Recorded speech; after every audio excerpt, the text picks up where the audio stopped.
Welcome, everybody, to Amy and TJ Special Edition. I only say that because I'm starting this one. I'm very excited because I am very excited about the guest we have, but I'm going to give you all a little rundown about what you can expect in this episode. You are going to learn how to be more direct. You're going to learn how to handle liars, how to stop people-pleasing, how to outsmart a gaslighter, how to argue like a lawyer. I mean, do these all sound like amazing things to learn how to do? What was the how to argue with a lawyer? Like a lawyer, Yes. not with a lawyer. Okay, sorry. I don't want to argue with a lawyer ever, but I'm going to lose. But how to argue like a lawyer, how to Okay. win an argument, basically. How to outsmart a gaslighter. Mm-hmm. I'm just learning what gaslighting is recently.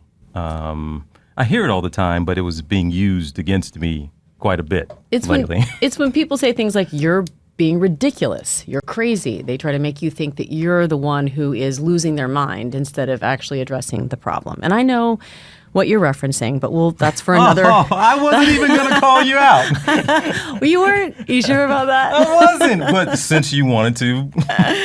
Oh, my goodness. No, so our guest here, he is, I think a lot of you will know who he is. He's a trial attorney, and he is an argument expert. I mean, how cool is that? That's a title I think any one of us would love to have, but it's hard earned.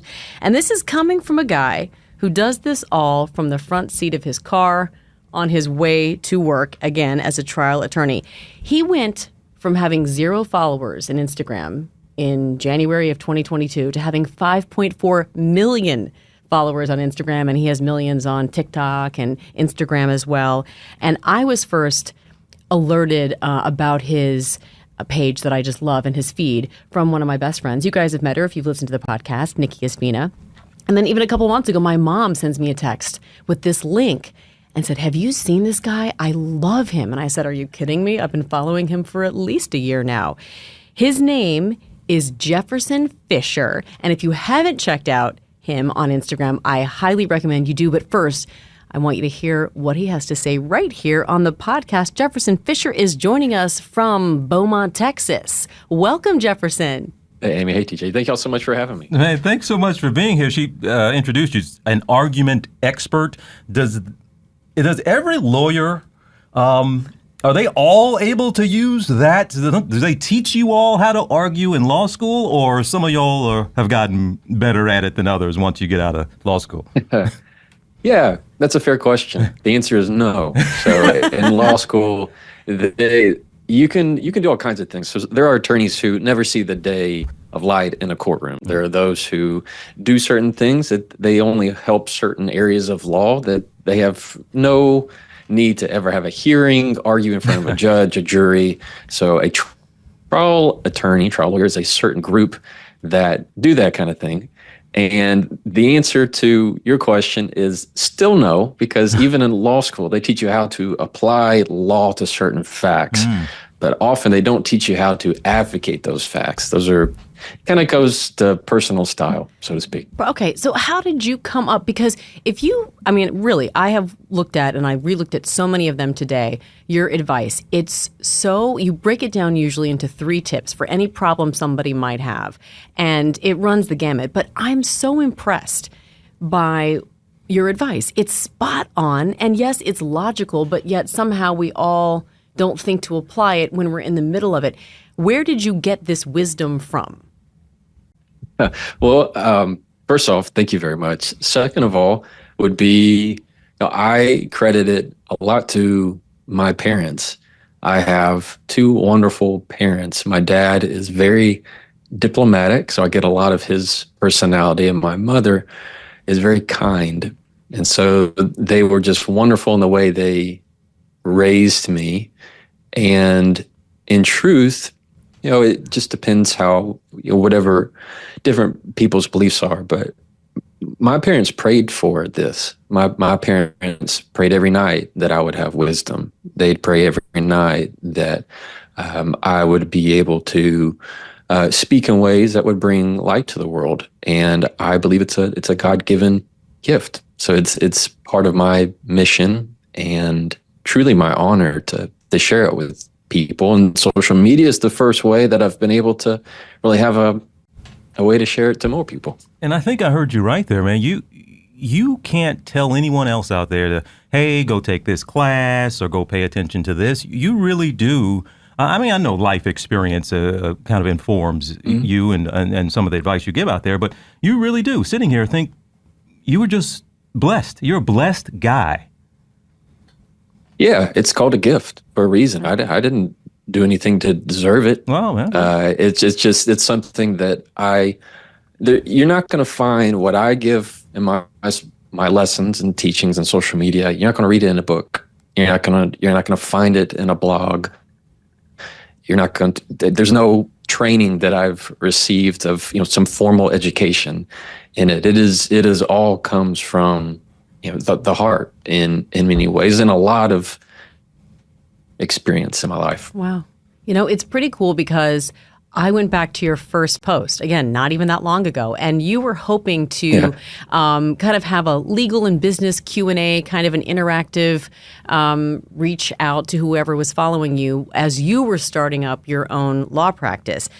You couldn't have known, or maybe you did based on what you just said, that it could have blown up the way it has. I mean, it's remarkable to see how relatable and how much it's resonated with so many people. It had to have surprised you. Oh, it did more than surprise me. It knocked me on my back. I had no earthly idea, Amy, that when I made my first How to Argue Like a Lawyer with my phone in my car, when I didn't have an office yet, because I was starting out my new law firm, that it would ever in a million years turn into this. When I first made a video, I barely had 800 followers, and it was just like friends from law school. And it was one of these, like, here you go. It's gonna you're either gonna do it or not do it. And you could either come up with a ton of excuses not to put yourself out there, or just suck it up and try it out. And then slowly more and more people started following out of nowhere. I mean, I had to Google, how do you make a reel? I had to Google, why do my videos have 0 views? It started from the bottom. Because you remember when Instagram was just, you took a picture of your latte, and you put a filter on it. That's all it was. And so all of this has been very much new and still new. I never in a million years would have related to the idea of creator or influencer or anything like that. So it's just been, it was wild. At the beginning of 23, I had probably 100,000 followers, which I just thought was absolutely insane. I was going to be pumped if I had 1,000 followers. And then in a given week, I had 3 videos that started going crazy, and I was gaining over 100,000 followers a day. And they were all just churning through my videos. And that's when it was like, I don't know what's happening. Okay. Then Jefferson, you said you had to Google some stuff and figure some stuff out. So your success now, talking about the millions of followers, do you credit some of the strategies? Did you learn a strategy to get more views on your video? Or did you just start putting out content and it just took off, and maybe it just started resonating with people, and that was the only strategy you had?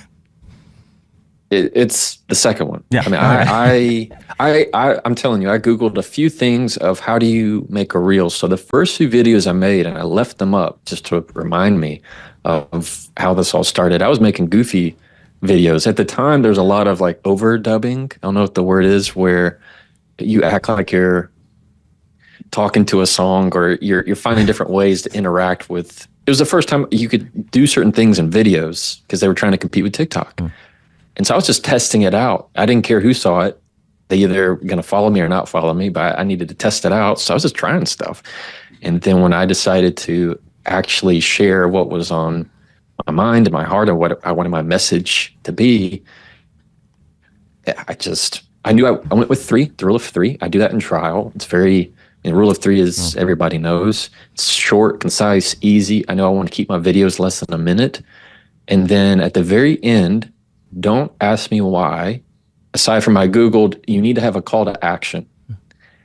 And I wasn't really sure what that was. But so at the end, I just told people to try that and follow me. And so turns out they did. But there was no like analysis. There was no, it was me showing my friend like 1,000 people have viewed this. Like I was just this, everything was so new to me, and it still is in many ways. Yeah, you're still building. It's remarkable. And I'm curious, why in your car? You said it was because you didn't have an office and then it just worked, so you just kept doing it from your car? Well, I mean, I have a law firm with 2 offices, but at the time, I had just practiced 10 years. I was a partner at one law firm, and I decided to jump off and do my own thing. It was kind of that time in my career when I wanted to get more creative, move faster, and I didn't have an office just in that 3-month period. And so what I was doing was I just thought, well, where can I make a video? And I kept making excuses. Like I had to have the best lighting, the best phone, the best, you had to have some kind of fancy camera. I eventually had to be like, forget this. Like, you can either just keep making excuses or do it. And so I grabbed this phone right here and just face it to myself and How to Argue Like a Lawyer Part 1. So right now I still make them in my car because my law firm is a place where I practice law every day. And then home, I want to keep home. Home is safe for me. We don't really show anything about the family. And so I feel like some people go wrong when they try to blend family into social media, especially with young kids. And I just I don't want my kids to see that. And so we just keep it in the car. And I'll do it in a gas station. I'll do it at a random parking lot. Just wherever I'm at, I'll park and make a video. Now, do you do a lot of takes of these? Or you kind of not that many? Not that many. Okay, but so people don't just go by and see this crazy guy in his car trying to go 1, 2, 3. I mean, so they might. They might. They might. But they've probably seen crazier things in their life. That's probably true. So they're probably. I mean, you're the ones who. Yeah, rode the train here. Saw a guy. We see a lot of crazy things on our commute in the subway, and I'm sure it's nowhere near as normal as a man talking to a phone in his car. You mentioned a few videos really started to take off. Do you remember which ones they were that kind of put you on the map, or at least one of them that put you on the map that people were sharing, and then you just started to get tons and tons of followers? I really don't. I knew it was in February of 23. And oddly enough, it was there were videos that I had posted like 2 weeks prior. And they just started going crazy and feeding off each other. And I kid you not, I thought something is wrong is the first thing that I thought. I was like, somebody messed up at Instagram. Like, that scene in a movie where you have like that security guard and it's late at night and he falls asleep and he like spills the coffee on the keyboard kind of thing. That's what I envisioned in my mind. Like somebody messed up. Like they're going to delete my account. But it didn't. It just kept all of my stuff. It was going so fast that all of my analytics and things froze for 2 weeks. And so I could see my numbers going up, but I could see nothing of what was happening. And I was just convinced something went wrong. And then there were lots of people with blue check marks and celebrities following. I just thought, something's wrong. But it wasn't. Can you tell, I guess maybe by which of the videos maybe do better than others, or maybe some of the feedback I'm sure you get from followers? What is it the thing people are desperate to hear most about? Is it really how to deal with arguments? Is it, because I see a lot of that and how to handle people, but what is it that's really resonating and you see people really need help with when it comes to communication? Yeah, I see a lot of people resonate with ways in which they can stand up for themselves, where they feel like they are supported on their own 2 feet. That means what separates my content from others, in my view, that they haven't seen before is instead of these real soft type of approach that you might see on a blog where it says, well, you want to be an active listener or you want to be empathetic. Instead, I give them the exact words to use. So I'll give them certain phrases that they can stand by. I give them certain things of how to use pauses effectively, like the right way. And I think they just haven't heard that before. And so there was a lot of, when it's talking about certain people, let's say narcissists or people who are rude to you or make ugly comments, there's a lot of toxic people. There's some group that really likes that kind of content because they really struggle and they don't know how to interpret it and interact with it. And then there's other groups who like to hear about how to speak assertively and feel confident in certain situations. What words and phrases can you use to be assertive? So I would say those two areas are the most popular. Believe it or not, one of the least topics is how to listen. People do not really care about learning how to listen, believe it or not. Isn't that interesting? Like they like to say the topic and they like to ask you about the topic, but they don't like to learn about it. Wow. That's amazing. You can see which ones get more likes than others, and that is really an interesting study in sociology, or just at least on how we all say we want to do something, but we don't actually want to do that thing. Robes, you follow him. You've been following him a while. Do you check out his listening videos? I did. I actually have checked out things that I know I don't do well or that I need to work on, and I'm thinking to myself, okay, that's how I could do it better, and it really has helped me a lot. I actually was looking to see which one of your most recent posts got the most likes, and this one was really interesting to me as a woman.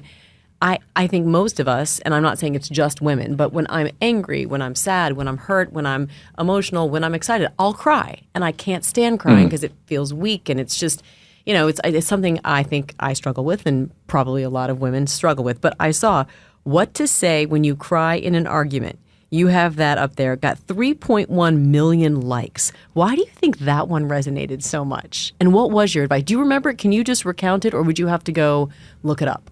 Yeah, it's funny when people are like, "Hey, can you tell me how to do a certain video?" And I'm like, "You're gonna have to look at the video because I'm just doing it off the top of my head when I'm sending them." I know when it comes to crying in an argument, my biggest advice is to never apologize for it. You don't want to say, I'm sorry, while you're crying.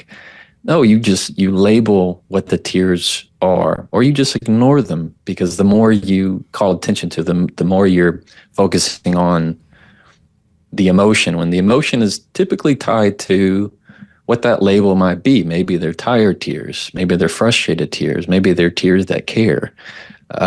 These are things that when you don't apologize for them, you own them. You can use tears. It's hard to see somebody cry or tear up and not believe that they're invested in it, and they say it because they care. So don't treat it as a weakness. That would be, I find that resonates a lot with a certain demographic, of course. And so I get requests all the time for certain type of videos, and I'll pick a few and do them. But yeah, that video did okay. Really well. I remember you said, I loved you said this, that my emotions come in liquid form sometimes. I thought that was really cool. Stress. My stress. Yeah. My stress come in liquid form sometimes. I thought that was a really cool way to think about it. Yeah, it's that idea of the higher the tension, the higher the release. So it's to accept that. You said a lot of people look for advice on how to deal with toxic or rude people, but do you give advice to the toxic or rude people to stop being toxic and rude? Typically not, but it applies both ways. So oftentimes what I'll do is I'll think of some way that I've used a technique in real time to address somebody who I know is being toxic or rude. And then on the reverse side, I think to myself, because I can be that person too. Like we all can. There's times when I say things that are rude. And so if I reverse engineer it, what did I need to hear in that moment to stop me? What could have stopped me in that moment? The answer is that there's always something that could have set a light bulb off in that moment. So I'll try to see it in both ways. Wow. I like to talk to just one person, as if I'm just talking to one person when I'm looking at my phone. But at the same time, I have to kind of use that as a mirror of what would have really resonated with me when the shoe's on the other foot. Why do you think so many of us, and I'm absolutely putting myself in this category, are so lousy at not just communicating, but handling conflict in a constructive way? Like, what gets in our way? Well, typically ourselves, right? When you're in a situation, let's say it's a couple who's arguing and you want them to do what you wanted to do in that moment, but you didn't voice it. So He's been spying on us at home. yeah, trust me. Please continue. Yeah, I get it.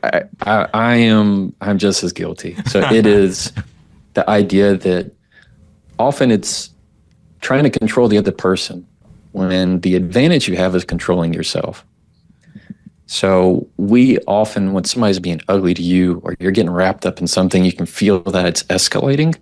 The person who has the steering wheel is the person you look at in the mirror. If you just even take a pause, or you control the timing of it, you control your volume or your tone, you navigate that argument. They can't force you to yell. They can't force you to do anything. So where you go wrong is when you try to have something to prove rather than something to learn. And oftentimes it's just ourselves that are standing in the way. You mentioned here, or Rose just mentioned the 3+ million likes you had on the video about what to say when you cry in an argument. What is your advice to someone who is in the midst of a heated argument and the person they're arguing with is the one that starts crying? How do you react to that person? Because oftentimes we see tears and that person wins because they're clearly emotional and upset, and you can't keep going at them the same way. What is your advice in dealing with someone who does start crying when you still might be hurt or emotional in the midst of that argument? Two things that come to mind. One is there are times when people use tears to manipulate. That started when we were. My daughter's the worst at that. She can turn it on and off as much as she wants. But let's assume that there are genuine tears. The biggest thing you can do is to not even bring it up. Don't call attention to it. Maybe if there's a box of Kleenex that's by, you can pick it up and hand it to him while you're still in that conversation. But you're not going to clean yourself up. While I keep yelling at you. If they need it. But if you're getting ramped up, it's much easier just not to call attention to tears, or to let them know that if you need a break, you can take it, or I'm still going to be here, or any way that does not call attention to, this again, here they come. That kind of stuff is not productive. You'll find that it hurts the quality of the relationship in that moment. I'm going to ask you a couple of the things I teased at the top, because I really do want to give people a taste of what you offer in terms of just real, simple, step-by-step advice. And you might not remember it exactly as to how you put it up on your Instagram, but I know you've got it all up there in your head. A couple of things that I really thought was interesting. How do you handle a liar? When someone's lying to you, how do you handle that? Yeah. Often I find with the liar, and I get this a lot in depositions. As an attorney, you're questioning a witness and you know that they're lying. I've had it where I have the evidence in my hand that he doesn't know it, and they're going to just bold-faced lie to you. A liar's worst nightmare is when you don't buy what they say right away. So if you give it a 10-second pause after what they just said, it terrifies them, because they feel like they're exposed on a ledge and they don't know where to go. But if you give them a 10-second pause and you follow up by repeating what they said slowly, often what they will do is then twist what they just said to kind of what we call, you're in the South, you're from the South, they crawfish. They start backpedaling. Well, what I meant to say is, and they try and tweak it. You give it a little bit more time, as if you're thinking about it. And what liars will often do is they will think for you. In their head, they will start to play out the fact that you're not buying it. Oh no, he's not liking this. Oh no, what am I going to do? And they start to plan their escape plan. Often, I will then say, if that's not true, it's okay. In other words, you can come out clean if you'd like. And I've had it dozens of times where they went from, I never saw this, to, yeah, I probably did. and you have to give them kind of an opportunity to come back. Like you can do it. I do it with my kid, my son. I'll say, "Did you brush your teeth?" Yes. Yeah. Oh, yes, sir. I brushed my teeth, and I know that he didn't because I didn't hear the water. And I'll say, "You brushed your teeth?" I think I did. I think I did. And then I'll typically end with, "If you haven't brushed your teeth, it's okay. We can go brush them." Okay, I'm going to go brush them. And then there he goes. So it's kind of that 1, 2, 3. That's amazing. That is incredible. All right. How to outsmart a gaslighter? I'm asking for TJ. He wanted to know. Yeah, gaslighters. TJ, you were asking what that is. I feel like the term gaslighter and narcissist can be overused in many ways. Okay. Like those terms didn't exist to me in my world 5, 10 years ago, and they get thrown around real easily. But a gaslighter is somebody who will make you doubt your truth, make you doubt the veracity of things. They say, "I never said that. I never said that." And you know full well that they did. And they know full well that they did. But they continue to make it sound like you're the crazy one. You're crazy. You're insane. Nobody's going to believe you. You're absolutely insane. These ways of challenging your truth. Well, the best way to, let's say, outsmart them is to stay put. When you start to try to counter every single thing that they say and address everything that they put up on the wall, well, then you're no better than a cat with a laser. I mean, you're just chasing it all over the place. But when you can firmly say, "I remember that differently," or "We remembered things differently," and you repeat it as often as you need, "We remembered things differently," they're going to get frustrated and realize you're not chasing the laser. You're staying put. And you don't want to get caught up in this. Like you've been in those arguments where somebody wants to go, wait. And they go all the way to the beginning of the scenario. "You said this, I said this." And they start doing the recollection of the history in their view and their lens, which you know is not the truth. But they're doing that to manipulate the ultimate outcome to their favor. So when you can be still and not chase all that and go, no, that's not what happened. That's not what happened. And have these little bitty fights, instead, just remain calm. "I remember things differently." That way you say, "Look, I know my truth here. You don't have to convince me of anything." That typically works out the best. Well, that's amazing. I've noticed that I'm thinking about a recent incident. That's why I'm laughing. A lot of the tips have been about being patient, about being calm, about taking a breath, about thinking before you speak, about listening. These are all things I know I need to do better on. So I've been fascinated, and it gives you the not that you're trying to control someone, but it does give you your own power, where you feel like you can stay calm and you don't have to point the finger and you don't have to get emotional. And there's just so, like, how do you come up with all of the different topics? Do people, you mentioned some people ask you to address certain things, but is it like abundant? Do you never have a shortage of things you can talk about in terms of how people address or handle tough situations? At the beginning, I would just talk about what would happen in my day. So maybe I was on the phone with an opposing counsel who was a real jerk.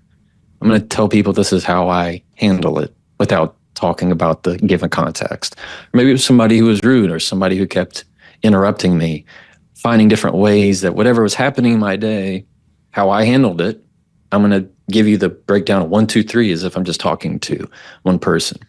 Now, yes, I have a lot of DMs and emails to my newsletter that they'll respond and ask for, how do you do this or how do you do that? But they're very specific. I might have somebody who says, "I know you'll never see this, but I have this brother-in-law who," and they give me a lifelong story, and then we'll say, "What do you think?" That kind of thing I can't really help with. But there are people who have very specific questions that I can help with. But I mean, we communicate every day. So there's a part of me that goes, God, I'm telling people how to communicate, which they're already doing every day. So it's a very funny, interesting thing. How much of it do you feel like you're a relationship counselor to a degree? I know a lot of stuff that the advice you give people can use in the office, in the boardroom, with friends or whatever else. But a lot of it about communication and arguing is certainly beneficial to couples. Does it feel like you're doing a lot of relationship counseling? I try not to. Of course, it's just part of life. A lot of your communication that you have, and some of the hardest communication that you'll be in, are with the people who know you, love you, who you have the most history with. The people you know the most are the ones who can hurt you the most because they know everything about you. So it naturally falls into that category. But I try also to keep things really. When I give some examples, I might talk about a project, a proposal, the team, the meeting, to also couch it in terms of how it can be effective in the workplace. When I go to speak at places, which is also a new thing, it's crazy, but it's all about having difficult conversations in the workplace. So a lot of it trades out. It can be exchanged for really either context. It's just hard when you have those people that, let's say it's a mother-in-law or your own mother. It's people who you're related to, and you can't necessarily just say bye and leave forever. Those are the harder ones. The ones you have to wake up to every day. Yeah, how does this, exactly, that too. How does this play into your personal life? You mentioned as a dad, that makes total sense. But how about as a husband? And what does your wife think about, great, now my husband is like the guru in how to not necessarily win an argument, but be effective at one. And that has to be a little daunting. What is her take on all of this? She thinks it's just as wild as I do. And in truth, we really don't talk much about my social media because when I come home, it's home. So if we talk about social media, it might be on a lunch date or something. It's when it's home, I don't want the whole life to be wrapped around Jefferson has whatever followers and does whatever videos. And that when I'm home, I'm dad. She is also an attorney, and she thinks 100 times my speed. I think slowly and I speak slowly. She thinks fast and talks faster. So it's like playing chess with the same partner forever. She knows when it's a lot of because maybe I'm just hungry, or I know it might be that she's just had a hard day and I need to take the kids for a little bit. So you just get to know one another in that context. But she's seen my social media and she likes the tips. What's funny is when she'll use one back on me. Nice. And that makes it funny. Is it funny in the moment though? No, absolutely not. In the moment, I'm like, okay, I see what you just did there. You just took my queen. Got it. All right. Now I'm boxed. Yeah. Where do you give so many people advice on how to communicate? Where are your failures still, or places where you need to improve your own communication, whether that's at home with your wife or sometimes in business? Where do you see yourself falling short? I have a problem more often than not. I will use fillers in ways that I don't want to. And those are the ums, uhs, you knows, likes, those things in your community. Like y'all know is in your occupations, y'all got brainwashed out of those. You don't have to worry about any of the ums and ahs. But we all had them at some point. We all had a little crutch of some kind. Yeah, I know what exactly. You mean. Yeah, it has to kind of get trained out of you, so to speak. I still hear myself do it. And there's nothing wrong with, in normal conversation, it's natural. When you're speaking to a crowd or you're speaking to maybe in front of a meeting, you need to eliminate those. Another thing that I know I fall on is the unvoiced expectations. And that's mostly just within the relationship. I think that's very common, especially when you have young kids. Young kids, ours are 6 and 4. They don't make things easier. They just make everything harder. Your vacation is really a trip. It's not a vacation when you have them all together. You have in summer, it's all about their schedule and where they're going and how you're going to entertain them. It's a hard dynamic, and every year are new lessons. Oh my goodness. And we've talked about this a lot when we will go on vacations. We're now at a point, I mean, every now and then we have kids with us here in the city a lot, but when we go away, our kids are older, we've been able to be alone. And then we've been able to witness all of the tension that happens on vacation where we're all supposed to be having fun. But you see a lot of fighting adults. The mom and the dad are just barely hanging on. Do you see that? And are you hearing a lot of this, taking note, like when you're watching or witnessing and say, ooh, I can address this? Do you see things in public that spark ideas? Oh, all the time. Yeah, I'll little nuances in a conversation with someone at the cash register or somebody who's maybe a salesperson who comes up to you in the store, or in my own world of talking to a judge or in a hearing or a trial. There's all these little bitty nuances in how we communicate with each other that can teach us a lot. That's what I try to do in my content, is give them a very practical advice, things that they can use right away that doesn't sound really soft to make you question, what does that really mean? It doesn't make it feel like some kind of HR presentation. Like what can you actually use in that next email that you don't know how to write? I mean, the impact you've had, I know I actually noticed you have been remarkable at responding to people. I have no idea how much time that must take you, because now you have 5.4 million followers, at least on Instagram alone. But I saw one that really stood out to me, and I just wanted to get your take on it, because I just thought it was a beautiful thing. You know, we all see the negative comments and we focus on those, unfortunately, too often. But this one was beautiful. I was in the darkest place I've ever found myself in when I came across his page. I couldn't afford therapy. I have notes from back then from his videos. I've repeated the phrases he teaches in the mirror with tears in my eyes until I learned to stop hating my reflection, and the tears turned to happy tears. This man deserves all the best in life. I hope he understands the good he does. You get a lot of those kinds of comments, don't you? Yeah, I haven't read that one yet. That one's super, at least I don't remember that. It's humbling, really, is the best way to put it. You don't feel worthy of it. It's hard. You don't want to accept it, but of course you need to. And it is very humbling. I am blessed with, I get on average about 2,500 DMs a day just on Instagram. And there's no way I can see them all. But in a lot of them, I know it is some of the most just thoughtful, kindest messages anybody could hope to receive. My favorite one that I've seen so far, it was somebody responded to my newsletter, and he said that he is somebody who helps in the criminal justice system here in Texas, and he specializes in couples in divorce. So bad things with having to separate kids and families and stuff like that. And he said he's been following me for about a year, and he used specific phrases that I use on this husband and wife. They were getting a divorce.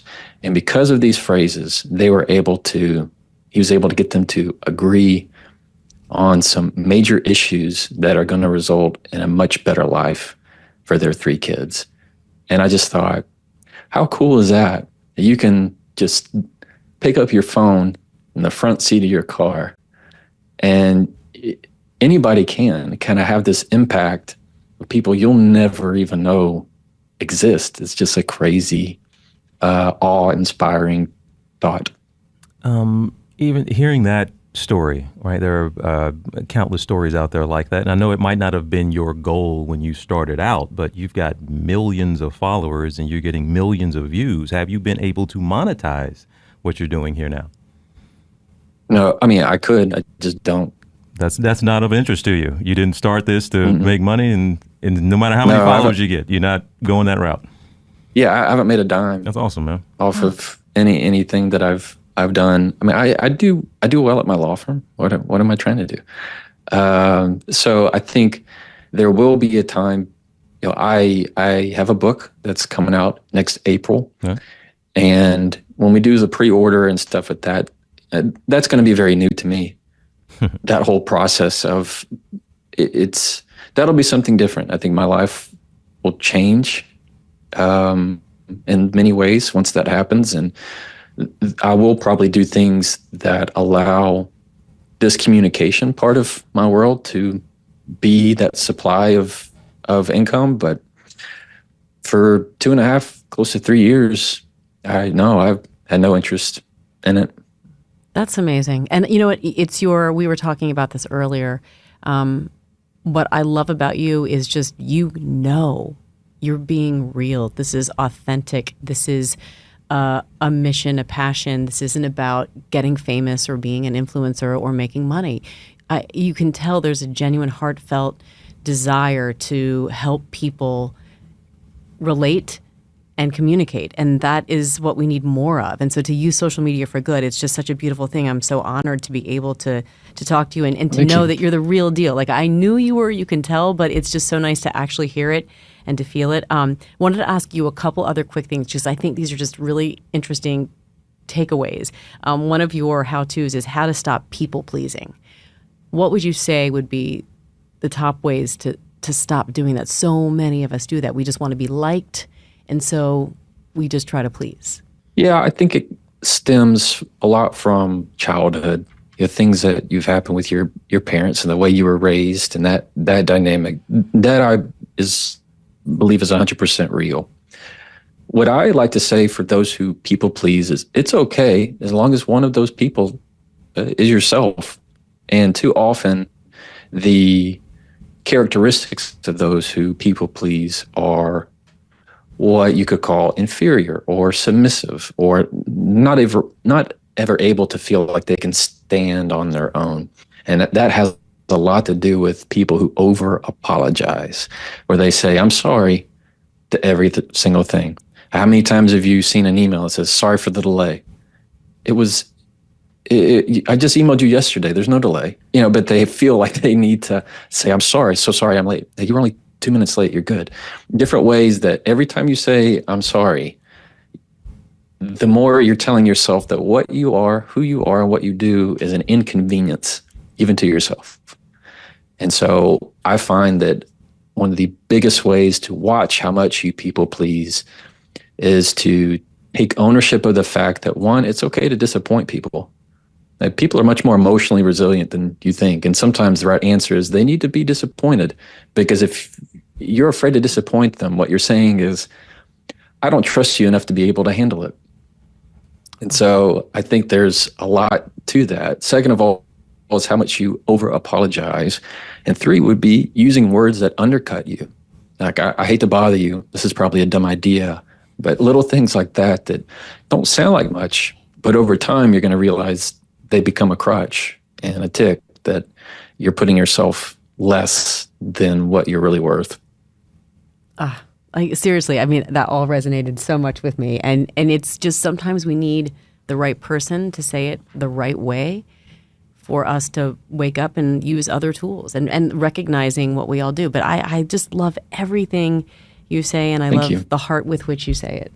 And the last thing for me here, just quick, and are you a more successful lawyer or a more successful social media influencer at this point? Well, I'm certainly able to affect more change and more positive vibes out in the world on social media. Your platform's just too big. Now, I love my clients that I have, and social media certainly helped my business in many ways, but I think the Lord has opened up many paths for this communication avenue of my life to continue to grow and be a light out there. And you've given a lot of advice here, specific, that we've been asking about, but everybody that's going about their day today, that's listening to this episode and listening to you, we're all gonna come in contact with somebody on the train, or maybe the waiter at the restaurant is having a little bit of an attitude, or somebody at work, or it's somebody's going to come into contact with a human being today that the communication is going to be off. Can you give everybody one little tool or something to keep in the back of their mind just today? Just try this today as you go about your day. Just a new a tool that all of us could use. It would apply to almost any situation we might run into in communication today. Use the phrase, maybe you're right. No matter what they say, well, maybe you're right. you're going to find it disarms them very quickly. Nice. Somebody says something ugly to you, makes an offhand comment. It's okay to say, because you're not losing anything by saying it. You say, maybe you're right. Well, it disarms them very quickly, and it makes them rethink that, oh, well, maybe I shouldn't have said that, because they were expecting you to go against them. And they're realizing you're not gonna be baited into it. And you'll find also that it's very freeing that you don't have to fight with somebody. I have nothing to prove to anybody else. They want to think that way. Let them. It's not going to affect who you are. So if you just say, well, maybe you're right, you're going to find out that it's going to be a sense of relief that you don't have to carry that. You don't have to think about that person. Robes, baby, I'm going to try maybe you're right. It's going to replace the phrase I'm usually using with you is you don't say. So I'm going to try maybe you're right. But I do love, because everything you say, it's not about necessarily winning an argument, but it's about making sure you stay in your truth and you speak directly. You walk away from manipulation, and you're more about just being direct and honest with yourself. And that is where the real power lies. And I love, I've been watching your videos for a year. I'll keep watching them. I can't wait for the book. Do you have a name for it yet? Yeah, it's going to be The Next Conversation. The Next Conversation by Jefferson so Fisher. Yeah, it's going to be wild. never thought this would happen, but yeah. So I'm really excited about it. Got the traditional publishing, that world is crazy. Yep. Learned a lot about it. Yep. There's always more to learn on that. But you know what? You are putting good into the world. So few people do that. So I applaud you. I'm so excited to hopefully bring even more people to your social media platforms, because they're positive, they're beautiful, they're helpful. And just thank you. Thank you for being who you are and doing what you do. And it's been an honor to have you on the podcast. Well, thank you. It's been my pleasure to meet y'all. Thank you for having me. This was great. Man. Congrats on everything and more that's going to be coming your way. It's a pleasure to have you. And Robach really has been hooting and hollering and wanting to get you on the show. And it's been a delay and from when we booked you to today to actually get you on, but she could not wait. I'm not saying I'm not a fan, but she is super fan in a way that I can't quite match. So just want you to make sure you understood that. Yeah, absolutely. Well, thank y'all so much for having me on. It's been great. Thank you, Jefferson. You can check out Jefferson, of course, on all of those platforms I just mentioned. And, of course, we're on all of them as well. Amy and TJ Podcast. Have a great day, everyone. And you know what? Maybe you're right.